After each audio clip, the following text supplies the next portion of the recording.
quick piece that was in CNN by Anand Gopal, who's a Bernard L. Schwartz Fellow at the New American Foundation.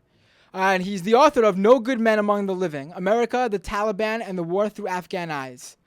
He wrote a piece where he went over the 5 people that we swapped to bring home Bergdahl.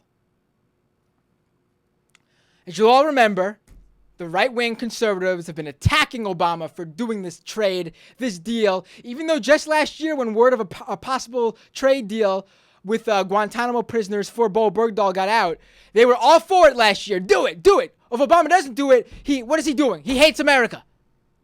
And Obama does it, and they're against it now. So who, and then what? Just a few days, just last week, John McCain called these 5 Taliban members the hardest of the hardcore, the very most dangerous. Releasing them will, without a doubt, untold American lives will be lost because of these 5 are now back with the Taliban. Well, here's the story. How in early 2002, shortly after the U.S. overthrow of the Taliban regime, Taliban leader Karawullah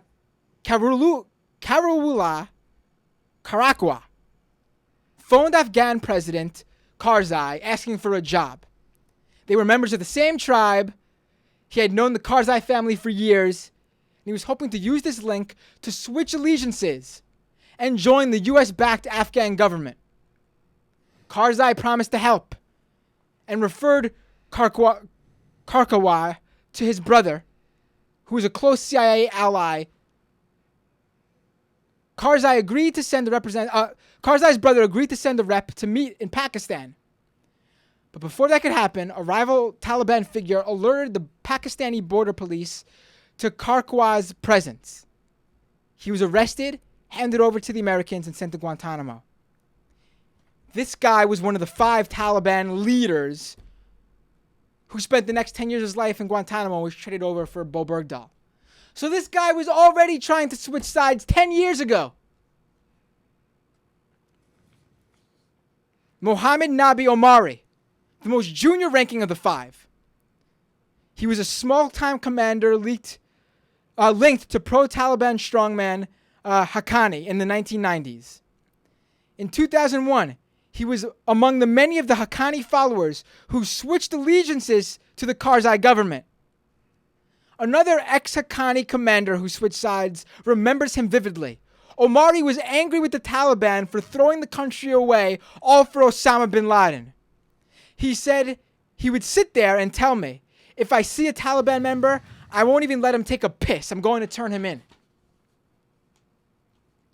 Other former Haqqani members, including Omari, began working with the CIA. In his Guantanamo file, Omari describes dealing with an American named Mark. We worked for the Americans, he recalled. We met them regularly to get instructions and give intelligence.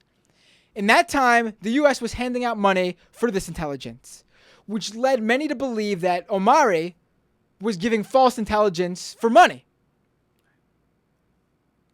And what he was doing when giving this false intelligence, allegedly, was he was accusing some others that he knew of Al-Qaeda membership. So as he's doing this, enemies are growing against him, to the point where he was accused of being an insurgent, and all of a sudden, he was in Guantanamo, according to this other Haqqani fighter. So this guy seemed to have been turned in as, revenge.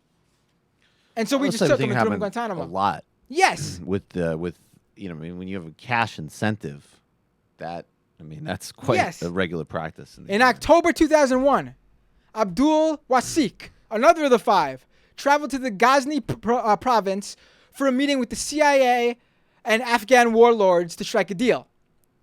Wasik worked with the Taliban spy agency. He was negotiating on behalf of his boss. And this is according to the memoir of Harry Crumpton, who was the deputy chief of operations at the CIA's Counterterrorism Center. The CIA, though, was not interested in this and only wanted intelligence leading to bin Laden and other top Al-Qaeda figures.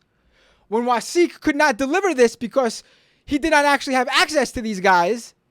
They bound and gagged him and his companions and threw them in Guantanamo. Of all the 5, only 2 were significant military commanders. In November 2001, Mullah Mohammed Fazi and Mullah Nurullah Nouri, when they saw their movement was collapsing in 2001, they surrendered to the U.S.-backed warlord Abdul Rashid Dostum. By the way, both Fazl and Dostum were considered notorious human rights violators. Dostum's a guy who let a bunch of Taliban prisoners basically bake to death in. They were bound in a truck and shipping containers. And yes. shipping containers bound like sardines. You know, I didn't know this. You had that in that story. Yes. That's always important to mention with that guy. And he was on in addition to systemic rape, drug trafficking. He's one of the worst human rights violators. You mean one of the good guys though, because he was doing it for the Americans? Well, he's been doing it for a lot of people for a long time. But right.